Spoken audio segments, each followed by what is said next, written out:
एक बार की बात है, श्री राम जी ने माता सीता के लिए अलग अलग प्रकार के फूलों को चुनकर गहने बनाए और अपने हाथों से सीता माता को पहना रहे थे। यह दृश्य देवराज इंद्र का मूर्ख पुत्र जयंत देख रहा था। उसने भगवान राम के बल की परीक्षा लेनी चाहिए। तब वह कुएं का रूप धरकर आया और माता सीता के पैर में चोंच मारकर भाग गया। उनके पैर से रक्त बहने लगा। जब श्री राम ने यह देखा तो वह क्रोध में भर गए और उन्होंने एक सरकंडे की सीख का तीर बनाकर उस पर छोड़ दिया।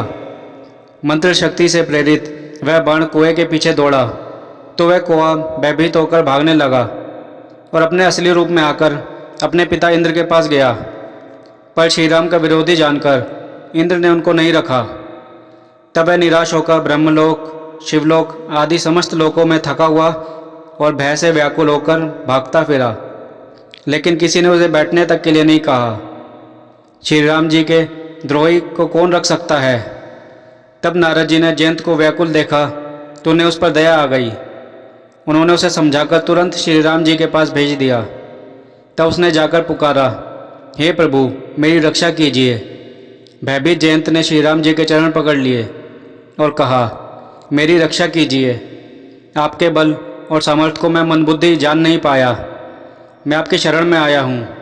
तब श्री राम जी ने उसकी दुख भरी वाणी सुनकर उसे सरकंडे की सीख से काक का काना करके छोड़ दिया।